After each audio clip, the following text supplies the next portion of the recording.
अस्सलाम वालेकुम। यास्मीन आफ्ताब अली, नशिस्त यास्मीन आफ्ताब अली के साथ। सैलाब ने पाकिस्तान में तबाही मचा दी है। गौर व फिक्र से आरी कौम, दरख्त काटती गई, दरख्त बेचती गई, बहुत सारी बेवकूफ़ाना हरकतें और कुछ लालच पे मबनी हरकतें जो हमारे लिए मौत और तबाही का सामान लेकर आई हैं।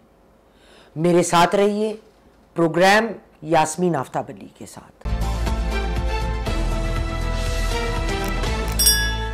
सैलाब ने पाकिस्तान में तबाही मचा दी है।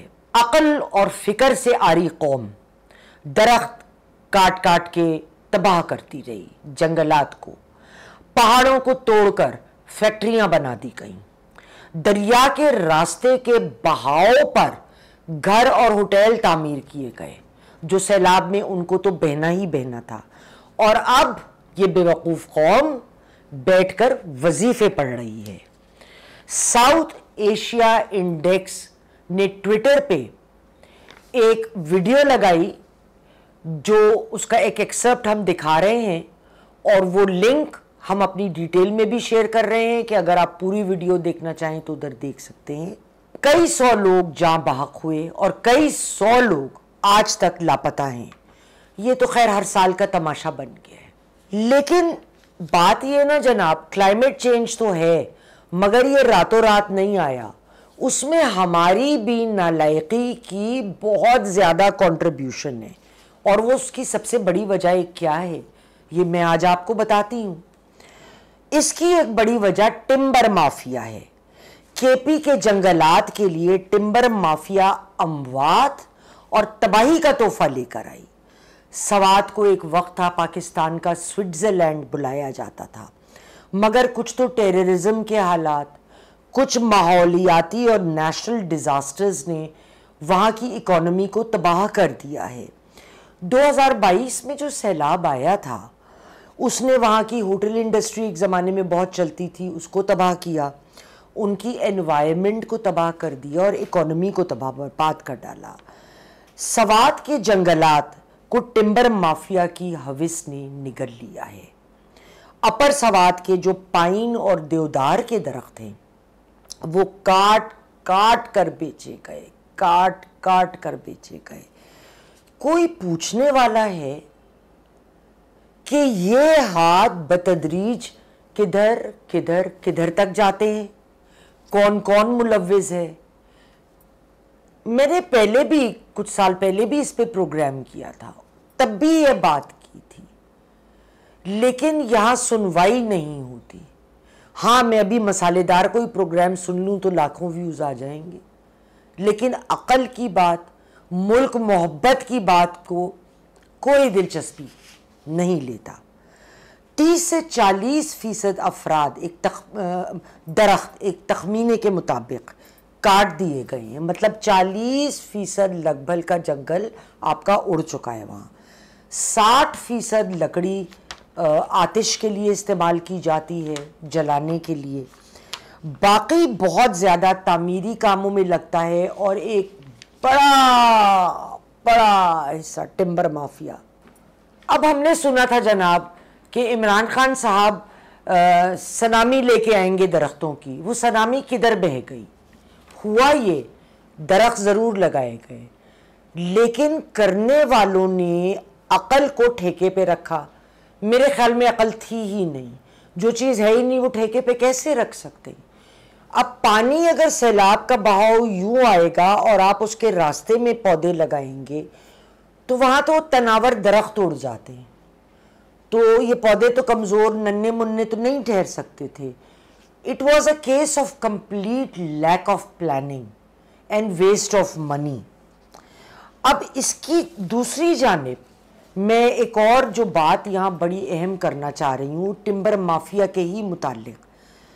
आज़ाद कश्मीर के नौसरी डैम की मैंने एक वीडियो देखी, वो मैं प्राइवेसी के कानून के तहत दिखा तो नहीं सकती, उसके बारे में बता सकती हूँ कि जब सैलाब आया है और वो जो पानी जिस ज़ोर से आ रहा था सैलाब का, यकीन करिए पानी नज़र नहीं आता था।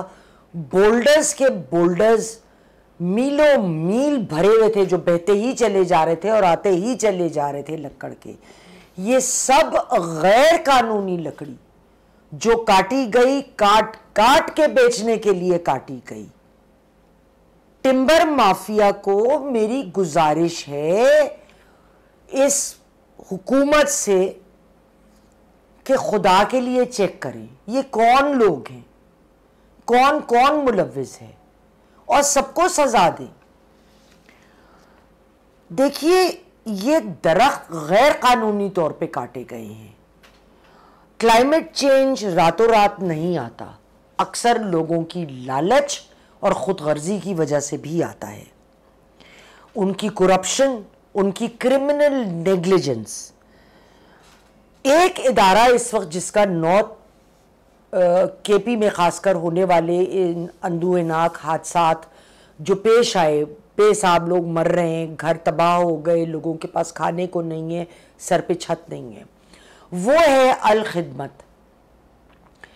الخدمت نے جتنا کار خیر میں حصہ لیا ہے، وہاں پہ لوگوں کی جو لاشیں مل رہی ہیں ان کی تدفین کرنا، کھانا پکوا کے لوگوں کو کھلانا، مستقل لنگر کے لنگر کھلے ہوئے ہیں ہر جگہ. اور یہ میں کہتی ہوں کہ جو یہ لوگ کام کر رہے ہیں، جو انہوں نے کیا ہے، وہ کمال ہے، وہ بہت کمال ہے. تو ان کو خراج تحسین میں ضرور پیش کرنا چاہ رہی تھی اور ان کا ذکر ادھر ضرور کرنا چاہ رہی تھی. لیکن یہ پروگرام ابھی ختم نہیں ہوا. ہم کراچی کو نہیں چھوڑ سکتے. میرا روشنیوں کا شہر کراچی جو ہمیں 60% ریونیو دیتا ہے، وہ ایک دن کی بارش کی مار ثابت ہوا. ایک دن کی بارش میں آپ سکرین پہ ملاحظہ کریں، شاہراہ فیصل پہ گاڑیاں آپ کو تیرتی ہوئی نظر آ رہی ہیں. اس کے علاوہ جو ایئرپورٹ ہے وہاں آدھے آدھے جہاز تک ڈوب گئے ہیں، لوگ جہاز تک نہیں پہنچ سکتے. تو یہ کیا ہو رہا ہے؟ صوبائی حکومت یہ کیوں نہیں دیکھتی کہ یہاں پہ ایک انفراسٹرکچر کو مکمل طور پہ درست کرنے کی ضرورت ہے. پہلے کراچی سمٹا ہوا تھا، اس وقت بھی انفراسٹرکچر مناسب نہیں تھا. اب آبادی بڑھتے بڑھتے بڑھتے پتہ نہیں کہاں چلی گئی. لیکن ہمارے پاس نہ پانی کی نکاسی کا بندوبست ہے، نہ کوئی دوسرے ایڈجسنٹ لوازمات موجود ہیں.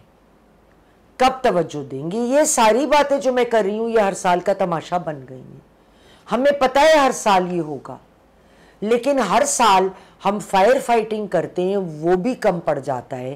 ہم اس کا سدباب نہیں کرنا چاہتے. کیوں نہیں کرنا چاہتے؟ کدھر جا رہا ہے ہمارا پیسہ؟ کدھر جا رہا ہے میرے ٹیکس کا پیسہ؟ کدھر جا رہا ہے آپ لوگوں کی ٹیکس کا پیسہ؟ ناظرین کرام، انشاءاللہ اگلی نشست میں پھر ملیں گے. خدا حافظ.